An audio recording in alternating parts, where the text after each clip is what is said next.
Most artists believe if they can just get gallery representation, then all their business problems will be solved. And it feels like this ultimate goal and finish line that we have as artists.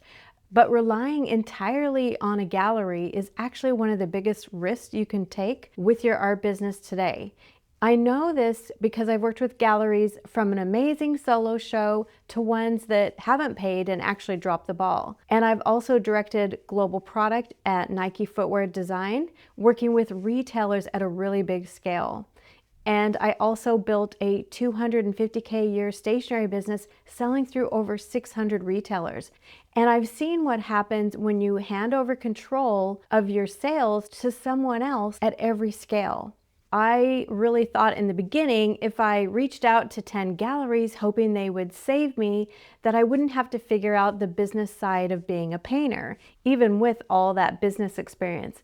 But 9 of them completely ignored me. But looking back, that rejection was the best thing that could have ever happened for me. It stopped me from making a really massive mistake. What most artists get completely wrong about galleries is they treat them as their entire business model rather than just one strategic lever.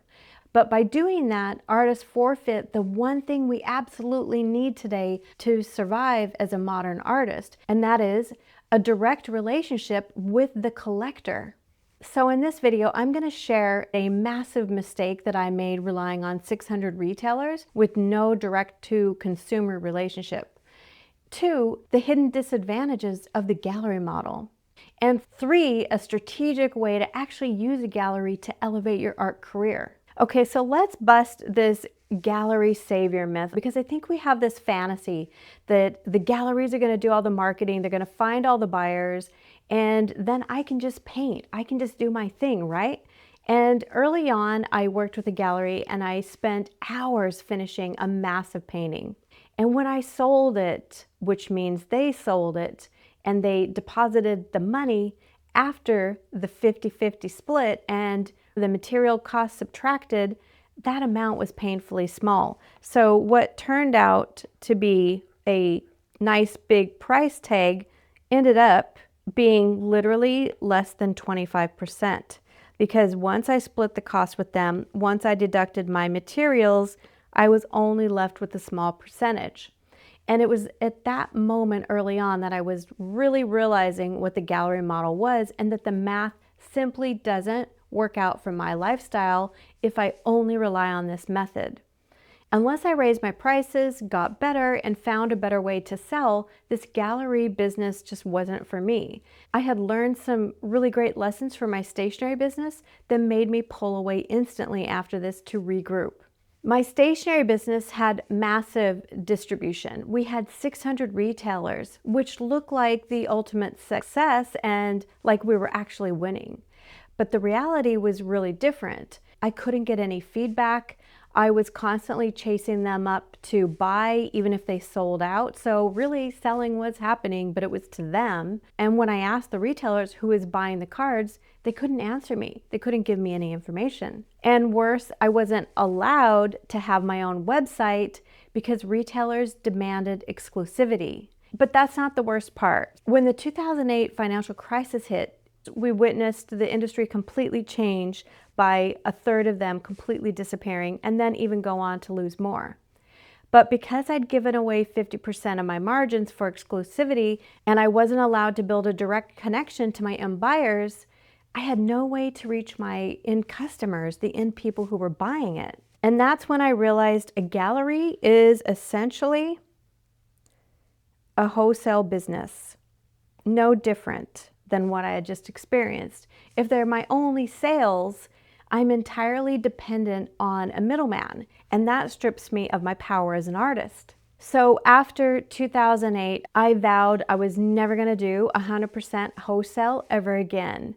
And really, let's face it, the modern world has shifted and Instagram lets me share my process and build direct emotional connections with buyers in a way that we never had back then. So when people buy direct, they aren't just buying a painting, they're connecting with the artist behind the artwork as well. And here's another myth I want to bust. I call this the 95% rule. Once an artist decides they want a gallery, they assume that any prestigious or well-known gallery is a good fit for them.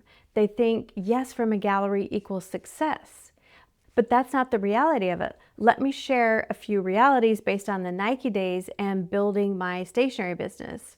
So I was exposed to several thousand different retailers, and every single one of those retailers had unique positioning. They had a highly specific location, a unique clientele, a specific vibe. We literally had to make custom colors to match their distinct point of view when I was at Nike. And the galleries are exactly the same.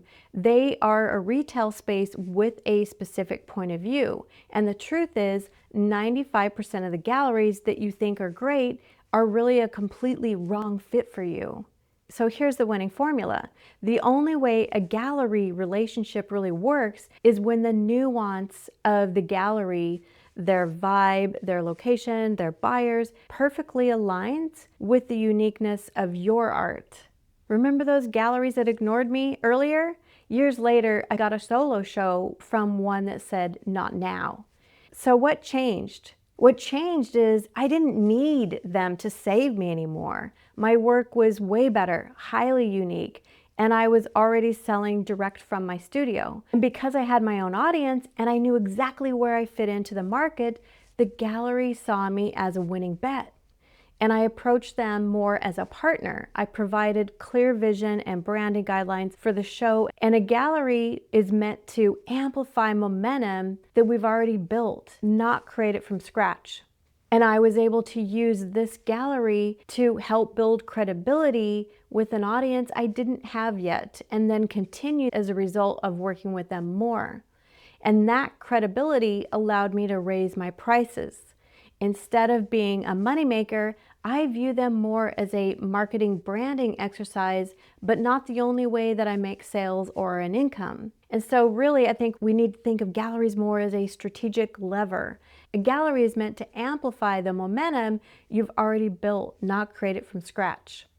To make any of this work, whether you're selling directly or working with a gallery, you have to become attractive enough that a gallery wants you. You have to make unique work. You have to have a clear voice, understanding of your evolution, and a really great understanding of your ideal audience first.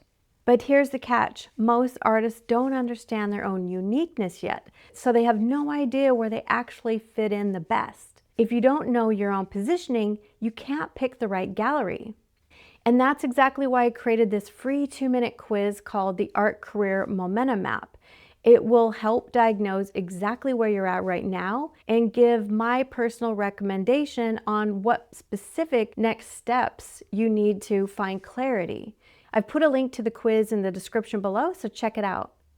I'd love to hear from you in the comments. Are you currently trying to get into galleries, or are you focused on building direct relationships with your collectors right now? Let me know below in the comments. I would love to hear. I'll see you in the next video.